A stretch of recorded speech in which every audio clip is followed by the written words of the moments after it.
금일 시외 대중께서는 아시겠습니까? 직하에서 바로 마주보는 목전에서 착하니 바로 알아차려서 깨달아서 정덕하면은 철수 배화라 쇠나무에서 꽃이 활짝 피어서 만년토록 봄이 되는 것입니다. 거수동령이라 얼굴을 들고 보고 손을 들고 행동하는 모든 곳에서 맑은 천풍을 떨치는 것이요. 또한 대천세계는 항상 무한한 감명을 비치게 된다. 선어의 서문에 참선이라는 말씀을 먼저 드렸습니다. 참선을 하는 데는 가장 중요한 게 있다. 원래 닦을 것이 없지만 그러나 제2문을 향해서 척하니 살펴보니 중생세계가 천차만별로 근기가 있어가지고 또한 거기는 업이 아주 두터운 사람이 있어서 참선을 하기가 어렵다. 그렇게 되어 있어요. 그래서 부처님께 어느 신도가 스님하고 찾아와서 물었습니다. 부처님께서는 참선을 해서 우리고 깨달으라고 말씀하시지만 저는 도저히 참선을 할 수가 없습니다. 그러니까 부처님이 물었어요. 왜 참선을 못하느냐? 예, 저는 여자 생각이 너무 많이 나서 도무지 공부라는 건 할 수가 없습니다. 그렇게 말을 하니 부처님은 능인사 일체 모든 중생에게 제도해 줄 수 있는 모든 복과 덕과 지혜를 만가지를 다 능하게 갖추신 분이라서 그런 분 못한다고 하는 그 사람을 두고 너는 뭐 여자 생각이 많이 나니 공부하지 마라 이러면 부처님이 아니지요. 부처님이 제도하기 어렵지요. 이 색심이라는 것은 팔찌보살 이상이 돼야 색심이 떨어지고 음양을 자제한다고 했어요. 그 이전에는 어렵다 그랬거든요. 그런데 부처님이 그랬어요. 그러냐. 좋은 방법이 있다. 공부할 수 있는 방법이 있다. 그 사람한테 필요한 부처님의 방편을 말씀해 주는 것이지요. 어떻게 좋은 방법이 있습니까? 그래. 부정관을 부처님이 가르쳤습니다. 여자의 얼굴을 예쁘다는 것을 얼굴로 가죽을 한번 싹 벗겨보라. 벗기고 보면 어떻게 했느냐? 그러면 피가 흐르고 뭐 그렇겠지요.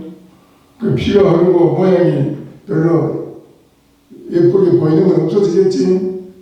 예, 그렇습니다. 그런데 살을 싹 발라내면 어떻고, 그 뼈만 남지요. 그 모양이 어떻게 되느냐. 아주 흉하고 보기가 좋지 않지요. 그러면 그 다음에 몸이 퉁퉁 불어서 썩어가지고 냄새가 나면 어떻게 하느냐. 아주 안 좋습니다. 그래. 몸이라는 게 지금은 네 보기에 그 모양은 아름다워 보이지만 실제로는 저렇게 퉁퉁 불어서 썩어지는 몸뚱이고 그런 걸 가지고 있다. 그리고 눈에는 눈물이 있고 코에는 콧물이 있고 입에는 침이 있고 뱃속에는 똥이 있고 우리 몸뚱이는 고름덩어리 피덩어리고 하나도 깨끗한 게 없다냐. 그걸 깊이 가만히 생각해봐라. 그걸 깊이 항상 깊이 떨어지게 생각해봐라. 그래서 시킨 대로 이제 이 참 더러운 것이구나, 참 더럽구나. 하고 깊이 그걸 자꾸 생각해 보니까 그 단련을 하면 그것도 이제 습관이 됩니다. 하니까는 여자에 대한 그 색심의 집착이 거기서부터 뚝 떨어져 나오게 되는 것이라요. 그래서 여자에 대해서 집착이 아주 강한 사람을 부처님은 그 병을 고치게 해주기 위해서 부정관을 시킨 거예요. 몸뚱이, 여자 몸뚱이는 더러운 것이다. 그런데 그 부정관을 들었는 모든 대중이 그 다음에 부처님이 법문을 하러 나가는데 한쪽이 훤히 비어 있어요. 그저 왜 오늘 대중이 갑자기 줄었느냐 이게. 예, 전부 다 그 부정관을 해보고 나서요. 참, 이 몸뚱이 더럽다고 좋은 게 아니라고 이름이 살아서 뭐하냐면 다 자살해서 죽었습니다. 그래서 저 많이 피었습니다. 이래는. 부처님이, 이 병을 고치려 하다도록 병을 붙여가지고 사람을 죽게 만드는구나. 그래서 부처님이 그 다음에는 부정관을 가리키시면서 부정관에서 더럽다고 하는 데에 머물러 가지고 항상 더럽다 하는 관념을 가지고 섭성을 가지고 살다 보니까는 여자들만 보면은 피해야 되고 보기 싫어서 이게 이제 병이 되는 거예요. 이 병을 고치려 하다가 병이 되니까 부처님이 다시 여기에서 그걸 올려주는 것입니다. 이것이 아니다. 이거 아니고 뭐가 있습니까? 네가 더럽다고 하는 관념하는 그 생각이 돌이켜서 한번 보라. 돌이켜서 네가 너 자신을 가려보라. 뭔가.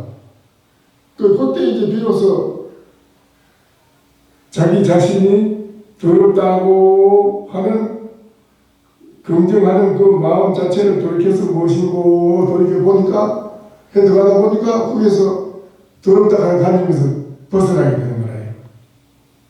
그 집착에서 벗어나는 거예요.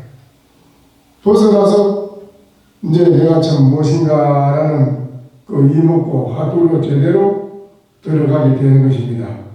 부처님은 이렇게 이제 병고가 있어서 여자에 대한 집착에 대한 병고가 많은 사람은 부정관을 해시켜가지고 병을 일단 띄고 그 다음에 한 차원 올려서 공부에 들어갈 수 있도록 부처님이 이끌어줬어요. 부처님은 그걸 잘하시요. 상상인대로 자꾸 이끌어서 올라갈 수 있는 그런 부처님은 방법을 제시해가지고 해나가는데 참으로 잘합니다. 그런데 진심이 많은 사람은 나는 진심이 많이 나서 도저히 공부를 못합니다. 그 진심 많이 난다고 해서 부처님이 넌 진심 많이 나니까 공부하라. 공부 못하게 가지 마라 이러면 부처님이 능인사가 아니지. 부처님은 능인사라서 일체 모든 중생에 다 골고루 그 근기에 따라서 처방을 내려가지고 제어하는 분이 부처님이니까 그 부처님은 또 처방을 내린 겁니다. 진심이 많은 사람에게는 자비간을 시킵니다.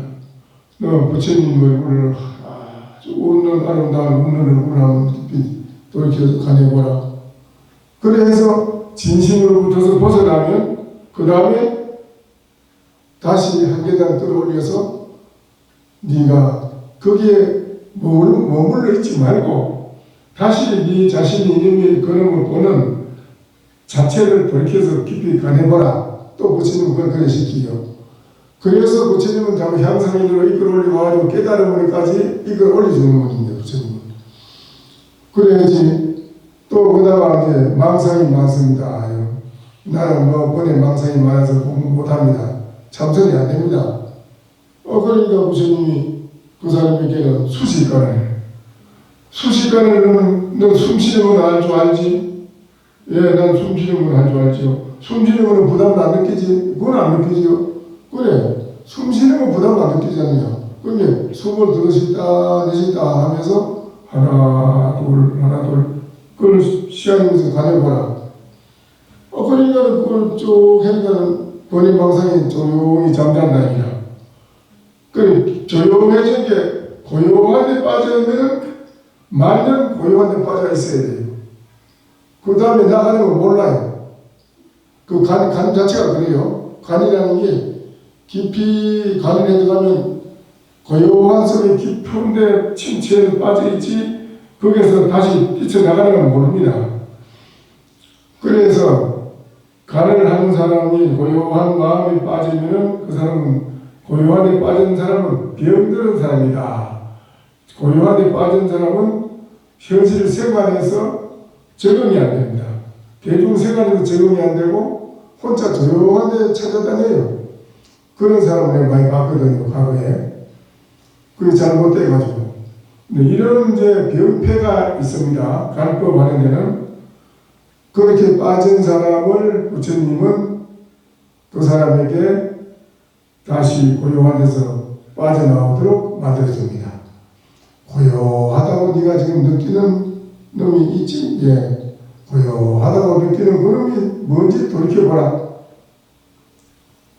다시 그렇게 깊이 들어가서 올라가거나 뭔가 네가 지금 이거는 아니다 하는 걸 부정을 해야 된다.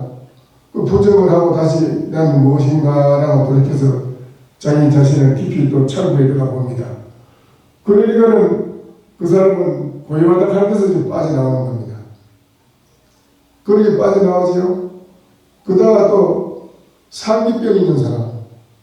상기병이 있어서 뭘 참선하려고 생각하면 머리가 뭐 열이 올라서 참선이 안 되는 거라요. 도저히 할 수가 없어요, 이 사람. 그런 사람 선방에서 봤거든. 참선하다 앉아있으면 생각하면 뭐 열이 확 올라서 그냥 눈이 밝아지고 머리가 막 엄청나게 아프고 안 되는 거예요. 근데 그 사람한테는 또 부처님이 뭐라고 하냐.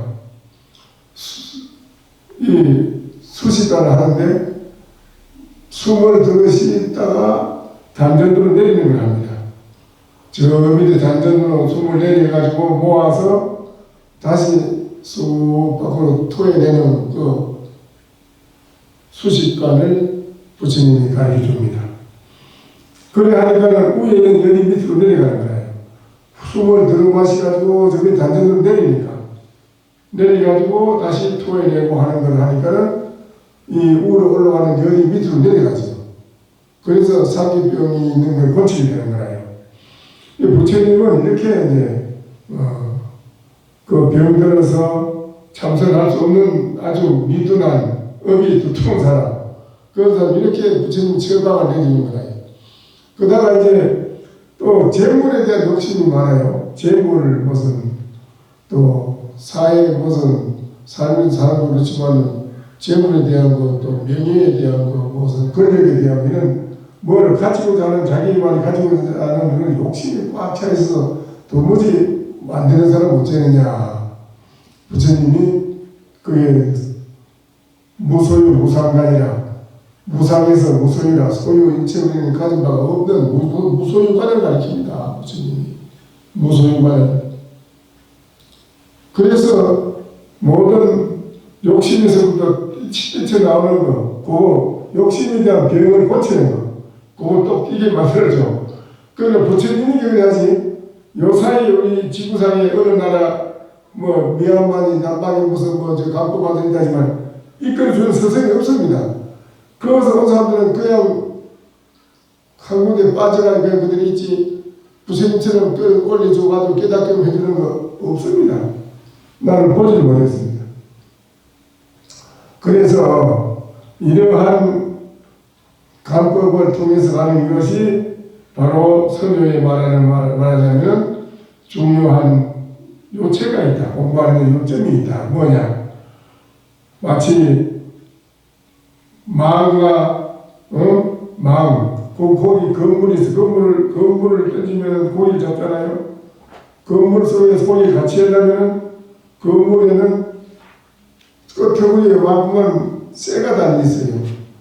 그 쇠가 안 달려있으면 그 건물이 떠요. 떠서 고기에 잡지 못해요. 건물을 던지면은 그 쇠가 달린 딱 깔아지면서 폭발이 비어있어서 그 안에 망 안에 고기가 잡혀요. 그러면 실로 땡기면 이제 고기 잡거든요. 망이 아무리 있어도 별이 그 하나 중요한 게 끝에 쇠가 안 달리면 쓰지 못하듯이 가장 중요한 것이 별이가 쇠 때문에 요만하게 달리는 게 중요하다. 또 옷으로 말하면 옷깃을 들면 옷 전체를 드는 것 같다. 이러한 그 중요한 점이라는 게 딴 게 아니라 선유에서 고봉신님이 하시는 말씀은 그 간법으로 이렇게 나가서 결국 그 병을 띠가지고 다시 또 공부하는 데로 돌아와서 다시 하두를 참고하는 걸로 계속 일념으로 향상인으로 올라가는 걸 계속 해야 되는데 그렇게 오랜 세월 동안 하는데 그걸 사마성기급을 따른다고 해요. 그렇게 해서요. 그래 나옵니다. 그렇게 오랜 세월 동안 사마성기급을 따라갈 게 아니라 바로 1년, 3년, 10년 아니면은 바로 공부해서 해마칠 수 있는 그 방법이 있는데 왜 그 방법을 안 하고 어렵게 사마성기급을 따라가는 그런 공부를 왜 어렵게 하느냐, 더 힘드는 거는 그래 할 필요가 뭐 있느냐. 결국에는 그걸 해봐야 나중에 가서는 허사인데 그래서 오늘 선우에는 고봉신님은 그렇게 했습니다. 말하기를 가장 중요한 조치가 뭐냐 할 때 고봉신님은 본인이 공부해서 타사시사꾸라는 하도 그 공부를 해서 깨달아서 이 만법 일기하체에서 깨달은 것 같이 그렇게 공부하는데 그래 고봉신님은 그래 말씀을 하시기를 84,000 법문이 많지만은 그거 다 그 무와 같다. 별이처럼 옷깃을 드는 것처럼 중요한 게 아니라 조체가 아니라 그런 오랜 세월 동안 우리가 그렇게 해서 못하느냐. 바닷물을 우리가 한 군데 가서 한 번 찍어보고 바닷물 전체가 짜주고 알면 되지. 그 넓은 바다를 너는 좀 다른가, 저게 좀 다른가, 저쪽이 좀 다른가 하고 그 넓은 바다를 돌아가면 다 찍어보고 난 뒤에 바닷물이 짠 줄 알고 알면 얼마나 그 세월이 소모가 되고 고생이 막 어려워지느냐. 바닷물을 한 번 딱 찍어보고 바닷물 전체가 짠 줄 알면 되는 거지. 그와 같이 우리가 공부하는 데는 바로 이놈이 무엇인가. 이놈은 마음도 아니고 부처도 아니고 물건도 아니고 어떤 것도 아니다. 아니 뭐냐 그랬을 때 이 중요한 겁니다. 무엇이냐. 저는 요사이 태국에서 배우는 학생들한테도 그렇게 가르치고 있어요. 감법하고 하도 이먹고 하도하는 거하고 가르칩니다. 이 세상에 가장 우리가 사는데 행복하게 살고 싶으면 뭐 어떻게 사느냐? 바로 내가 나를 몰라서 우리는 불행했고 내가 나를 몰랐기 때문에 우리는 번외망상이 많이 쌓였고 우치하고 어리석어서 우리는 생사윤회 고통을 받는 건데 생사윤회 고통을 해결하는 근본 방법이 뭐냐? 방법은 우리 감법으로 가도 해결되는 게 아니다. 감법이면 임시 그 처방으로 병들은 그거 제거해주는 거지 근본적으로 해결책이 아니다 이건. 그래 해서 또 다시 공부해서 오랜 세월 동안 뭐 사마성지경을 딱 올라갈 필요가 뭐 있느냐 그래 고생스럽게. 단지 바로 이놈이 무엇인가. 나라 말의 이름이 뭐냐 할 때 이거는 마음도 아니고 부처도 아니고 사람도 아니고 물건도 아니다. 그럼 이놈이 뭐냐 이랬을 때 바로 단도직입적으로 바로 이걸 알아두면 그것이 또 훨씬 빨리 공부를 해마칠 수 있는 유익하고 빨리 생산적인 것이 되는데 다른 거는 해봐야 그 비생산적이고 오래 가봐야 아무 소용없는 걸 왜 하느냐 이거라. 그래서 이 고봉신님 말씀은 하도 공부하는 것이 가장 중요한 요체다. 공부하는데 많은 길이 하도다. 그래서 그 만개에 그 코가 건물 코가 있거든. 건물이 아닌 것은 아니지만은 머리는 내버려 두고 건물 코만 들면은 건물을 절대 펴지 못하며 만개의 실 가닥이 옷이 아닌 것이 아니지만은 옷깃은 놓아두고 실가닥만 들면 옷을 절대로 떨치지 못한다고 한 것이다. 이것이 영가대사가 말씀하기를 이포리를 따고 가지를 꺾는 것은 나는 그런 너가 얻은 것이 아니다. 이래 말씀하셨거든. 그러니까는 영가대사가 말씀하신 것이 뭐냐, 영가대사는 여러분이 아시다시피 굉장히 이분이 참 유명한 분 아닙니까? 영가대사는 정도가 지었고, 영가대사는 그 영가대사는 이제 그 온주부의 그 영가현이라는 사람인데 속성은 대씨입니다. 어려서 출가해가지고 삼장을 두루 다 섭렵해가 배웠고 일찍이 천태종의 계통의 사찰인 온주의 개원사에 있으면서 천태지간을 익혀가지고 높은 경지에 이르렀지만 무엇인가 만족하지 못해가지고 하는 그런 중에 현책이라는 스님을 만났습니다. 그 선사가 만났는데 말하기를 남방에 해령대사라는 큰 스승이 계신다는데 그분을 찾아가서 한번 문의하는 게 어떻겠소? 그러니까는 그 영가대사가 그 말 듣고 31세의 나이에 갑니다. 육조신인데 조계산에 가서 이르러서 마침 해령 스님은 상당히 오늘 저녁 법정에서 올라와 법문하고 있는 때입니다. 법문하고 있는데 그때 이제 그 영가대사가 들어갔어요.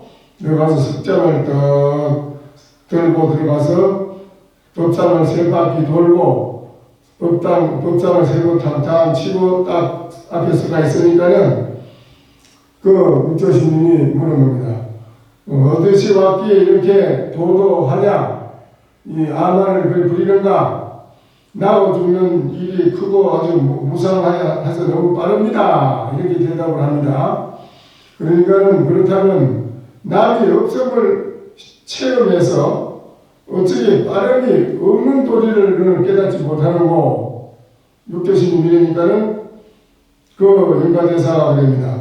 본체는 곧 남이 없고 터득해서 깨달으면 본래 빠른 것이 없습니다. 그렇게 말을 하자 해령 스님은 매우 기뻐하면서 말했다. 그대는 생멸이 없는 뜻을 매우 잘 알았구나. 생멸이 없는 뜻을 너는 잘 알았구나. 이럽니다. 그러니까는 그 영가대사가 그럽니다. 남이 없는데 어찌 뜻이 있겠습니까? 뜻이 없다면 그 누가 분별하느냐? 이렇게 또 묻습니다. 육조신님이. 그러니까는 영가대사 말이 분별하는 것 역시 또한 뜻이 아닙니다.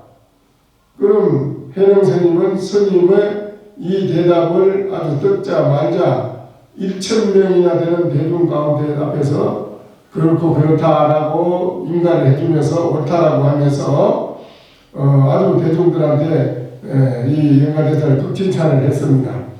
그제서야 스님은 석장을 내려놓고 이제 위의를 갖추고 상당으로 올라가서 정중히 육조스님께 예배를 드렸습니다. 예를 올립니다. 절을 합니다.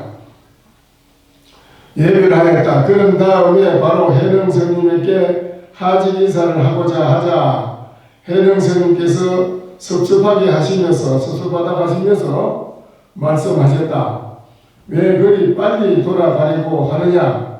원래 스스로 움직이지 않거니 어찌 바람이 있겠습니까? 라고 또 그렇게 영가대사가 말을 했습니다. 그러면 누가 움직이지 않는 것을 아느냐? 육조신님이 물었습니다. 그러니까는 영가대사가 그럽니다. 스님께서 스스로 분별을 하십니다. 그러니까는 내가 너는 참으로 남이 없는 도리를 알았구나. 이랬어요. 그러니까는 남이 없으니 어찌 뜻이 있겠습니까?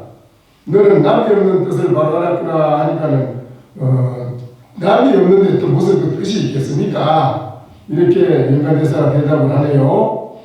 뜻이 없다면 그러면 누가 분별도 하느냐 하니까 분별하는 것도 또한 뜻이 아닙니다.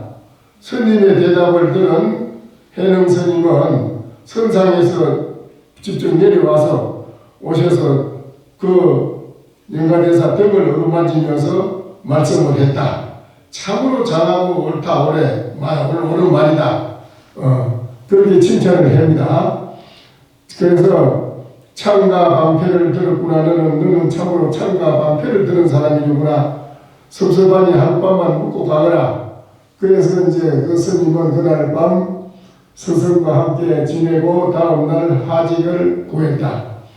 이때 해능 스님은 몸소 대중을 거느리고 스님을 전송하였는데 스님은 10걸음을 걸어 나와서 석장을 3차례 탕탕 구르고 말을 했습니다. 조계를 한 번 한 차례 만난 뒤로는 나도 죽음과 일체 상관이 없음을 분명히 알았노라. 스님이 고향으로 돌아오니 소문이 먼저 와서 그를 기다리고 있었다. 사람들은 스님을 가리켜 부사이한 사람이다. 이 사람은 아주 부사이하다고 했고, 조계산에서는 하룻밤만 자고 갔기 때문에 이 사람을 이름하여 일숙각이라고 했습니다.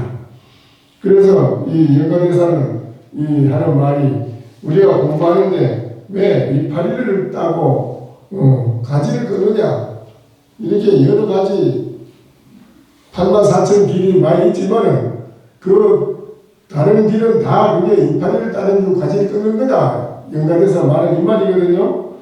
뭐가 그럼 바로 가는 길이냐? 바로 이놈이 무엇이고 입조심이 무슨 물건을 이렇게 왔는고, 남락향 선생한테 무슨 물건을 이렇게 왔는고 하는 그것이 바로 일법고 하도거든요. 그거를 바로 척배가 버리면은 1년 아니면 3년 아니면 10년 아니면 해결한다. 조주시님도 그랬거든요. 내가 이 제시하노니 내가 준 이 하도와 10년, 3년 안에 안 되면 10년 해라. 10년 해서 안 되면 나의 이 머리를 끊어가지고 가라. 나는 약속한다. 이랬거든요. 그러니까 이 참선의 하도가 우리 인생을 빨리 해결하는 데 가장 지름길이고 또 병통이 없어요. 이 하도는 절대 병통이 없습니다. 왜냐? 일체 모든 걸 긍정을 하지 않거든요. 다른 건 공부를 하면 긍정을 합니다. 그런데 이거는 이 하도에는 긍정해 주는 게 없습니다. 일체. 그래서 학철이 깨닫기 전에는 어떤 것도 인정을 해주지 않습니다. 학철이 깨닫는 거, 학철 대화하는 거, 이것만이 긍정을 해주지 학철 대화하기 전에는 절대 긍정해 주는 게 없습니다. 그래서 이 하도를 공부하는 사람은 딴 데 떨어질 염려가 없어요. 절대 딴 데 안 떨어집니다. 떨어질 수가 없어요. 그래서 이 영가대사도 그래 말씀했고 고봉스님도 역시 말씀하신 것이 이 하도 하나 이것이 바로 요체고 다른 것이 요체가 될 수 없다는 걸 말씀하신 것입니다. 요점을 오늘 여러분 잘 아시고 앞으로 이 선문중이 아니고 우리는 조경문중인데 조경문중이 바로 선문중입니다. 이 가나선이 정통적인 우리가 바른 공부의 길인데 이 정통적인 가나선을 우리는 누구나 다 출가한 사람이라면 꼭 이 공부를 할 수 있는 그런 납자가 되어야 됩니다. 그렇지 않고 다른 길을 봐서는 안 됩니다. 그러니까는 한번 열심히 공부해서 또 다음 포살법회에 한번 깨달았다 하는 좋은 그런 오도성이 나올 수 있도록 정진을 잘해 주시기 부탁합니다. 오늘 이걸로 마치겠습니다.